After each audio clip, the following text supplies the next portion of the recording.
Ibu Friska untuk maju ke depan. Silakan Ibu, berikan tepuk tangan kepada Ibu Friska. Haleluya. Ibu Friska boleh duduk di sini Ibu. Kemudian wanita atau anak perempuan yang diasuh dan dididik dari seorang ibu yang takut akan Tuhan. Mari kita panggilkan dia. Fiona, boleh maju ke depan. Fiona, kita. Mari kita sambut dengan tepuk tangan sekali lagi yang meriah bagi mereka berdua, ibu dan bapak, ibu dan anak ya. Jadi ibu mewakili orang tua dan Fiona mewakili anak. Nah, pertama-tama Bapak Ibu Saudara, kita akan menanyakan kepada orang tua terlebih dahulu. Ya, kita akan menanyakan pertanyaan pertama kepada ibu.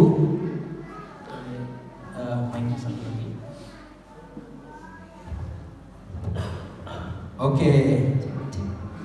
Jadi ini kita boleh dengarkan bagaimana kesaksian ya dari ibu juga ya.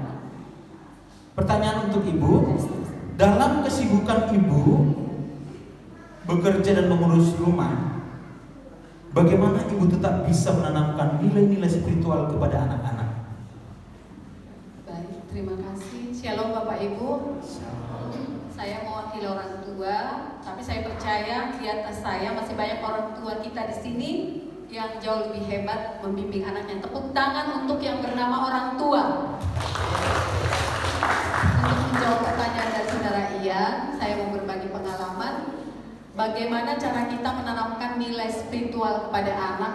Dalam hal ini ibu plus yang bekerja. Karena saya juga selain sebagai ibu rumah tangga, saya juga mengajar di salah satu sekolah.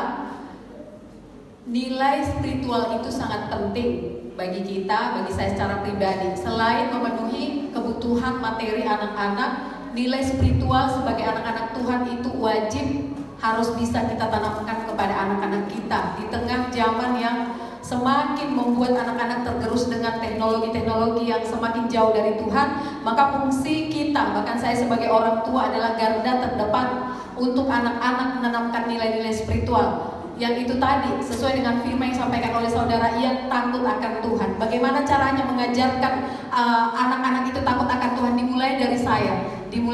Ajarkan anak berdoa, ajarkan anak jangan berbohong, ajarkan anak mengasihi, ajarkan anak mengampuni, ajarkan anak rajin beribadah, ajarkan anak suka memuji Tuhan, tidak suka lagu-lagu dunia.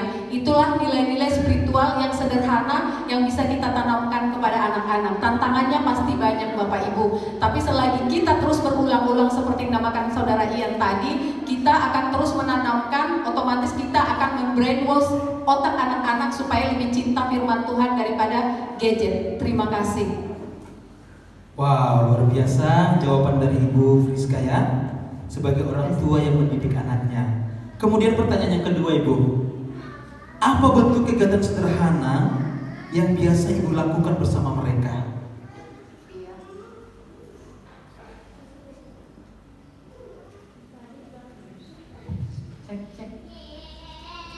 Kegiatan sederhana yang bisa saya lakukan, jujur saya mulai dari ketika orang tua saya masih ada. Ketika kami kecil, saya mau berbagi hal kecil. Mama dan bapak saya di kampung itu mengajarkan bangun tidur itu jangan langsung mandi, jangan langsung cuci muka, tapi berdoa. Itu yang utama. Karena kebetulan bapak juga adalah pengerja di gereja HKBP, walaupun bukan gereja karismatik, tapi saya dari kecil sama saudara-saudara saya diajarkan berdoa pas bangun tidur. Jadi jangan melakukan apa-apapun sebelum saat bangun tidur. Berdoa saja, ucapkan syukur hanya satu kata saja. Terima kasih Tuhan saya bisa bangun pagi hari ini.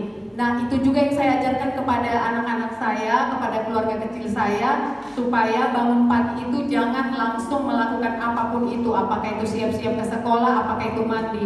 Ajarkan berdoa, tapi selama ini masih ada hambatannya. Mungkin ada anak saya juga yang masih harus dituntun cara berdoa. Tapi saya selalu ajarkan doa itu tidak berbicara tentang perfect, tidak berbicara tentang kesempurnaan, tapi apa yang ada di hati kamu, nah ucapkanlah itu, ucapkan terima kasih aja sudah, itu Tuhan sudah berkenan. Tuhan sudah senang ketika bangun tidur kita menghadap Tuhan, kita masih bisa bangun pagi hari ini, kita masih bisa bernapas. Puji Tuhan, anak-anak saya masih sekolah minggu ini sudah mencontoh bangun tidur mereka bersyukur, berdoa, kalau sempat mereka baca firman. Tapi kalau pagi-pagi karena sudah terburu-buru ke sekolah, paling kalau malam itu satu pasal saya terapkan kepada mereka. Masih ada bolong-bolongnya tapi puji Tuhan sudah ada yang teratur dan reguler. Terima kasih. Wow, puji Tuhan. Kemudian Bapak Ibu masih ada pertanyaan, 2 pertanyaan lagi untuk Ibu ya. Masih bisa Bu ya? Bisa, puji Tuhan. Nah, kalau kita perhatikan tadi, teknologi sangat mempengaruhi kehidupan dan cara pembentukan karakter anak sekolah minggu atau anak-anak yang ada di rumah. Apakah Ibu mengalami tantangan ketika anak mulai terpapar teknologi dan lingkungan luar? Lalu bagaimana cara Ibu mengatasinya? Nah, terima kasih. Ini gongnya. Ini masalah besar bukan buat saya aja, bagi semua orang tua. Perkembangan gadget teknologi itu sangat-sangat dampaknya negatif bagi anak-anak. Bapak Ibu dengar tadi Excel itu maju ke depan, saya sebenarnya jujur tidak tahu itu yang dinamakan saudara Ian tadi. Maka saya kaget, saya satu pun tidak tahu apa itu anomali. Saya dengar pernah tapi nama-namanya tidak. Nah, itulah tugas dan fungsi kita, bahkan saya secara pribadi sebagai orang tua, menanamkan nilai-nilai firman Tuhan itu kepada anak. Jangan sampai anak menjadikan gadget itu atau game itu sebagai berhala. Tadi saudara Ian berkata bahwa berhala itu bukan hanya kedukun, paranormal, tapi HP itu adalah berhala untuk anak-anak pada saat ini. Setuju ya Bapak Ibu ya? Jadi apa yang saya lakukan? Saya menjadi role model. Artinya apa? Saya mencontohkan dari saya sendiri. Screen time itu ada batasannya. Kalaupun ada yang melanggar berarti itu resiko. Saya sering takuti anak-anak saya. Kalau tidak taat kepada orang tua itu artinya kamu tidak taat sama Tuhan. Anak-anak saya ada aja yang melanggar, pastinya ada. Ibu-ibu di sini juga pasti mengalami hal yang sama. Jadi kita mulai, kalau memang kita mencontohkan anak supaya tidak menonton game atau pegang HP sepanjang hari setelah sekolah atau setelah selesai bekerja, ya kita mulai dari kita sendiri sebagai orang tua. Jadi percuma kita berkata, kamu jangan main game, kamu jangan ini, tapi kita masih terus scrolling TikTok, scrolling YouTube. Kalau yang kita tonton mungkin bermanfaat, tidak apa-apa, tapi kita mulai dari kita sendiri. Kalau di rumah, batasan main HP itu sampai jam 9. Jadi semua sudah bisa tidur. Kalau ada yang melanggar, besoknya tidak akan kita tegur dan dia akan merasa malu sendiri karena sudah ditetapkan peraturan jam 9 sudah harus masuk ke kamar, sudah harus tidur. Tapi kalau masih ada yang bawa handphone ke kamar, besoknya tidak akan saya tegur Bapak Ibu, dan dia akan sampai merasa bahwa melanggar aturan itu akan ada sanksinya. Demikian. Kemudian Ibu, pertanyaan yang terakhir untuk semua orang tua yang ada di sini yang mempunyai anak-anak kecil, bahkan sebagai anak-anak muda yang mungkin nanti akan menjadi orang tua, apa pesan Ibu untuk para ibu lainnya yang juga bekerja agar tetap bisa hadir secara rohani bagi anak-anak mereka? Puji Tuhan, pertanyaan terakhir, pertanyaan sangat bagus.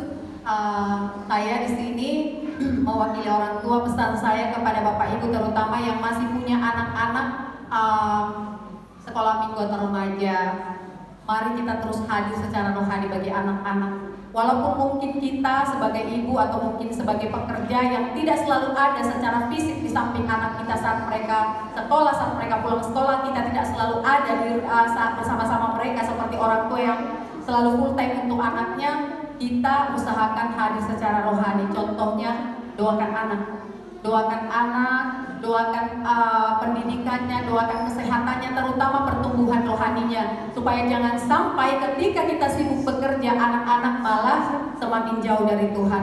Itulah pesan saya kepada kita semua, termasuk kepada saya juga. Saya tidak pernah berhenti belajar sampai seterusnya, sampai anak-anak saya ini benar-benar bisa lepas dan sepenuhnya bertanggung jawab kepada Tuhan. Demikian Saudara Ian. Puji Tuhan, berikan tepuk tangan kepada Ibu Friska.